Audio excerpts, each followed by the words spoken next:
One Sabbath, Jesus was going through the cornfields, and his disciples began to pick some ears of corn, rub them in their hands, and eat the grain.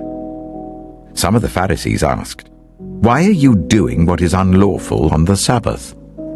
Jesus answered them, "Have you never read what David did when he and his companions were hungry? He entered the house of God, and taking the consecrated bread, he ate what is lawful only for priests to eat, and he also gave some to his companions." Then Jesus said to them, "The Son of Man is Lord of the Sabbath." On another Sabbath, he went into the synagogue and was teaching, and a man was there whose right hand was shriveled. The Pharisees and the teachers of the law were looking for a reason to accuse Jesus, so they watched him closely to see if he would heal on the Sabbath. But Jesus knew what they were thinking and said to the man with the shriveled hand, "Get up and stand in front of everyone." So he got up and stood there. Then Jesus said to them, "I ask you, which is lawful on the Sabbath, to do good or to do evil, to save life or to destroy it?" He looked around at them all and then said to the man, "Stretch out your hand." He did so, and his hand was completely restored. But the Pharisees and the teachers of the law were furious and began to discuss with one another what they might do to Jesus. One of those days, Jesus went out to a mountainside to pray and spent the night praying to God. When morning came, he called his disciples to him and chose 12 of them, whom he also designated apostles: Simon, whom he named Peter, his brother Andrew, James, John, Philip, Bartholomew, Matthew, Thomas, James son of Alphaeus, Simon who was called the Zealot, Judas son of James, and Judas Iscariot, who became a traitor. He went down with them and stood on a level place. A large crowd of his disciples was there, and a great number of people from all over Judea, from Jerusalem, and from the coastal region around Tyre and Sidon, who had come to hear him and to be healed of their diseases. Those troubled by impure spirits were cured, and all the people tried to touch him because power was coming from him and healing them all. Looking at his disciples, he said, "Blessed are you who are poor, for yours is the kingdom of God. Blessed are you who hunger now, for you will be satisfied.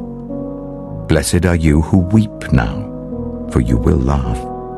Blessed are you when people hate you, when they exclude you and insult you and reject your name as evil because of the Son of Man. Rejoice in that day and leap for joy, because great is your reward in heaven.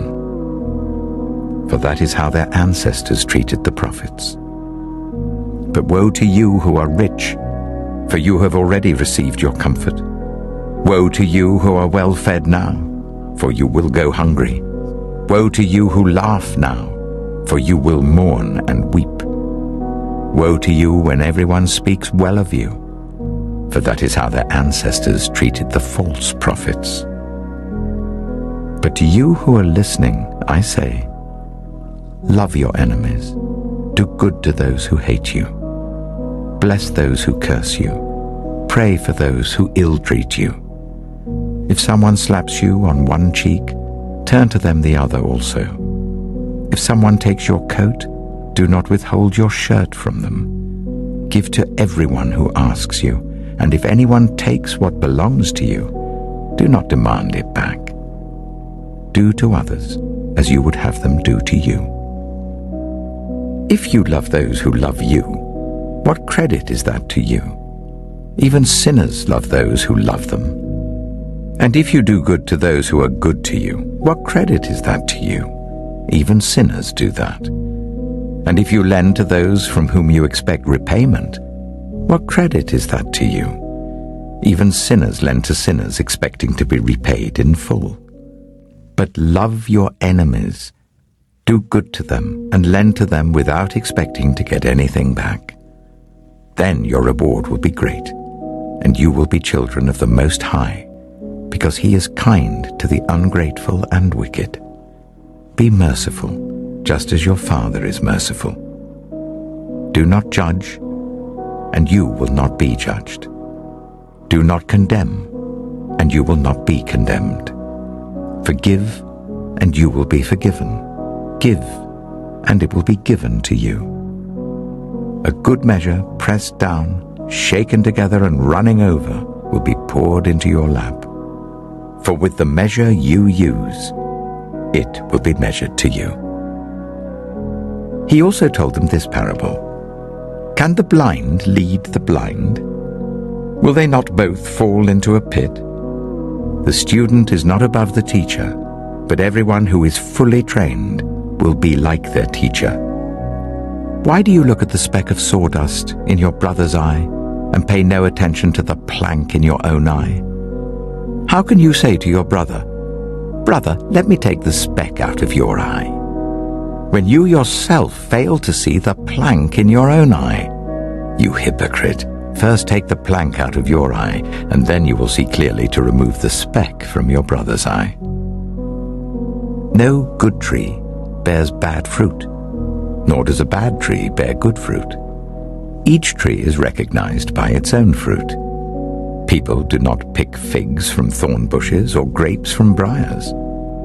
A good man brings good things out of the good stored up in his heart, and an evil man brings evil things out of the evil stored up in his heart. For the mouth speaks what the heart is full of. Why do you call me Lord, Lord, and do not do what I say? As for everyone who comes to me and hears my words and puts them into practice, I will show you what they are like. They are like a man building a house who dug down deep and laid the foundation on rock. When a flood came, the torrent struck that house, but could not shake it, because it was well built. But the one who hears my words and does not put them into practice is like a man who built a house on the ground without a foundation. The moment the torrent struck that house, it collapsed and its destruction was complete.